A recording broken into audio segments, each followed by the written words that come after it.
So if you've ever wondered how an indoor preamplified loop antenna would perform against a full-size outdoor antenna, stick around, we're going to check it out.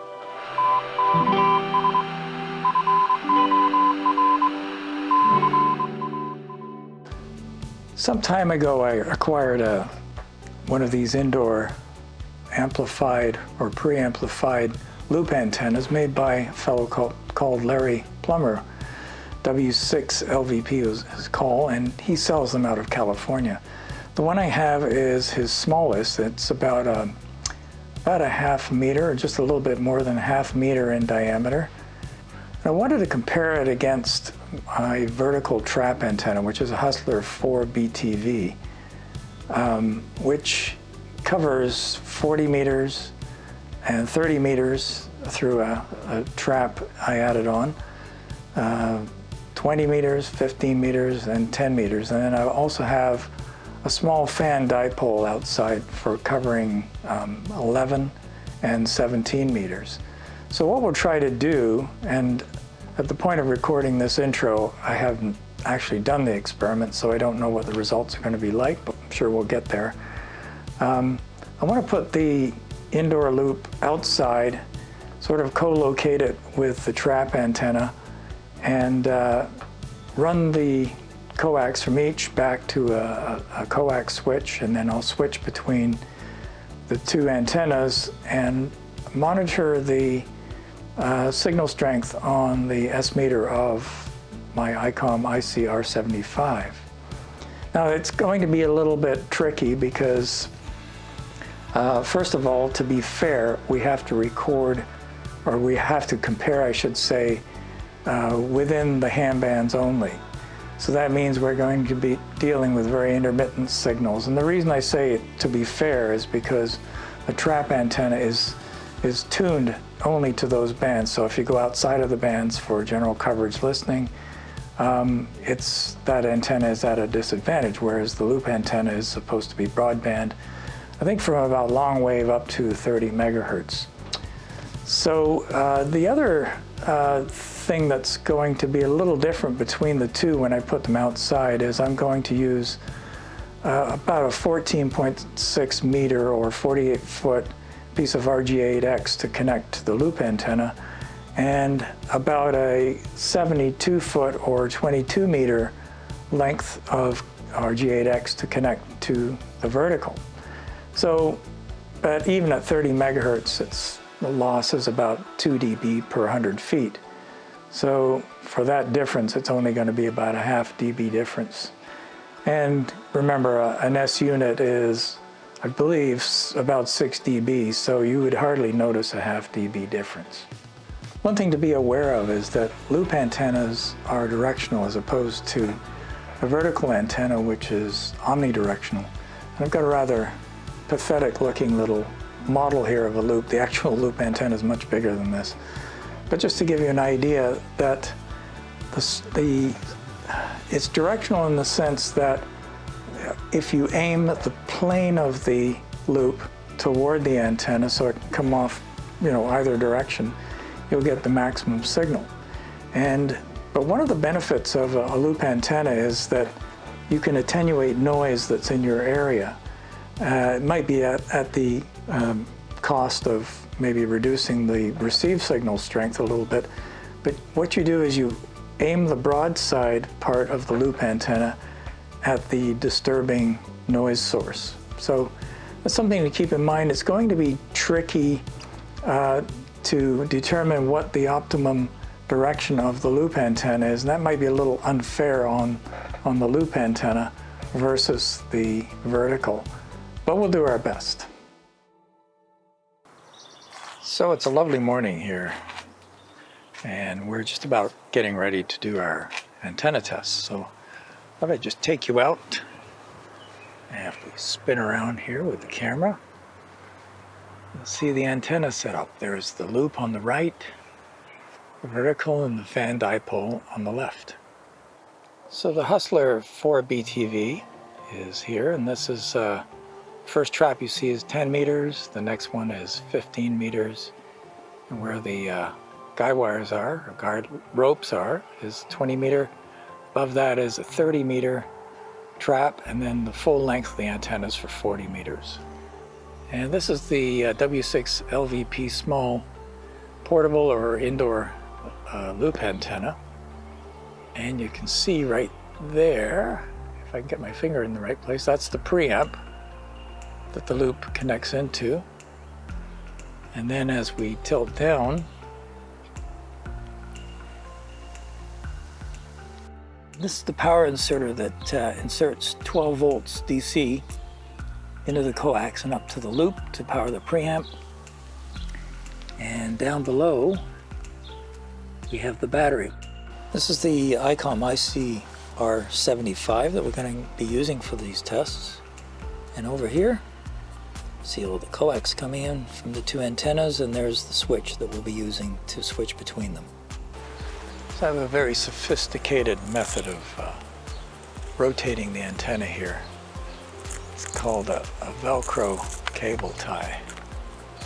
Sometimes it works well.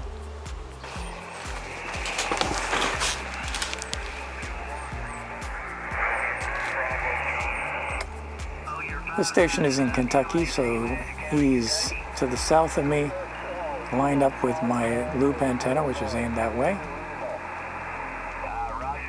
And he's hitting about 10 over 9. If I go to the loop, he's hitting about 5. Here we're using FT8. We've got about 15 seconds to compare. That's the vertical with the loop. Very little difference, interestingly. Maybe half an S unit. And maybe a bit more. And now to an extent that depends on where the signals are coming from. They're coming from all directions, and it depends on the orientation of the loop.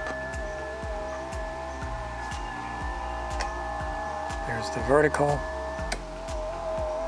there's the loop. So it depends on where the signal's coming from. On 20 meters, there's the vertical, and there's the loop. So peaking at S5 on the loop, by the looks of things, and peaking about S9 on the vertical.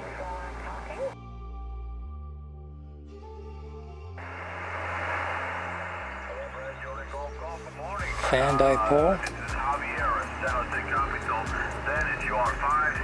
And there's the loop facing south. Okay, so we have a W7 here, which is to my west. I've oriented the loop to point west. This is the vertical. That's the loop. Vertical and loop. So we're at the top of the 10-meter band right now. We're just triggering a local repeater and using that for comparison. The first thing we're going to try is the vertical. So it's showing around 5 S units. Switch over to the loop.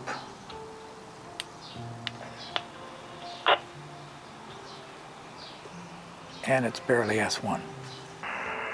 Just for comparison purposes, we'll just tune to a frequency on 20 meters that's not currently in use.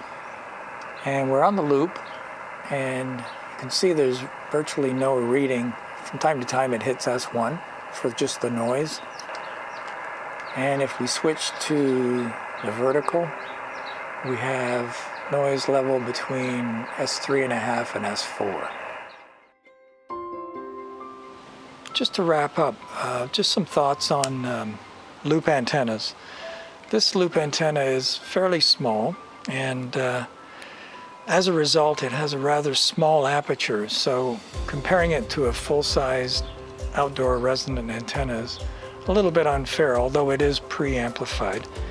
The advantage of a loop like this, for obviously indoor use, it's nice and small, you can fit it in your space.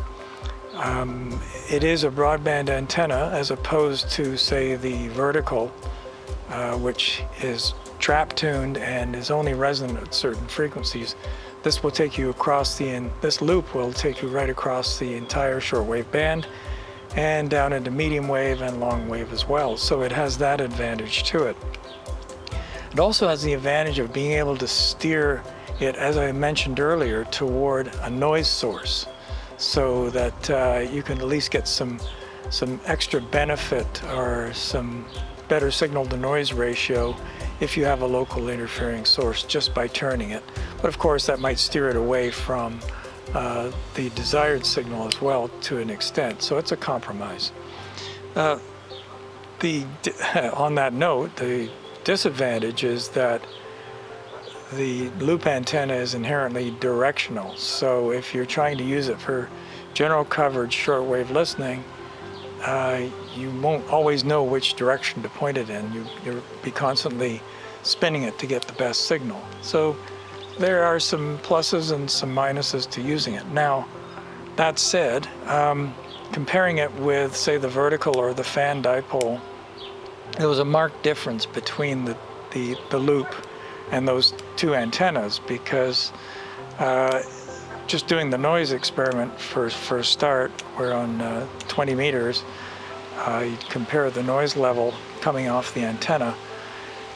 Maybe a good thing, maybe a bad thing, but there was about 4 to 5 dB or S units of difference between the loop, which being much lower than the vertical or the dipole. So that shows you that just right off the bat there is a difference in the ability of the antenna, the loop antenna, to receive signals. Now, just to make things clear, the battery was fully charged on the loop antenna, so there's no disadvantage there, and I even swapped out some cables and some adapters to make sure that they weren't contributing to the problem. And at times, the two signals between the loop and, say, the vertical were very similar, and that was especially when you had strong signals, and I suspect that it's the AGC of the receiver that's kicking in and sort of equalizing those signals to an extent.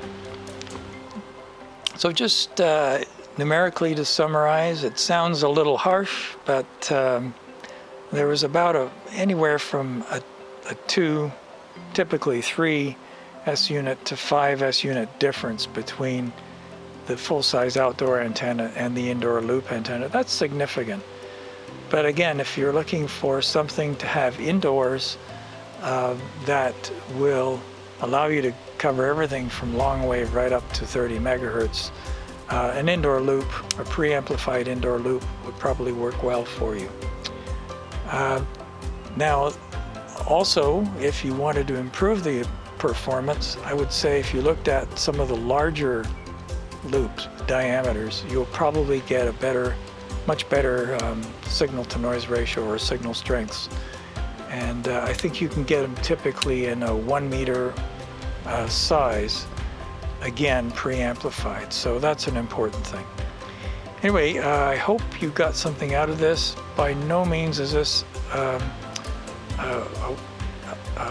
intended to trash loop antennas in any way. They obviously do work, especially in a directional situation.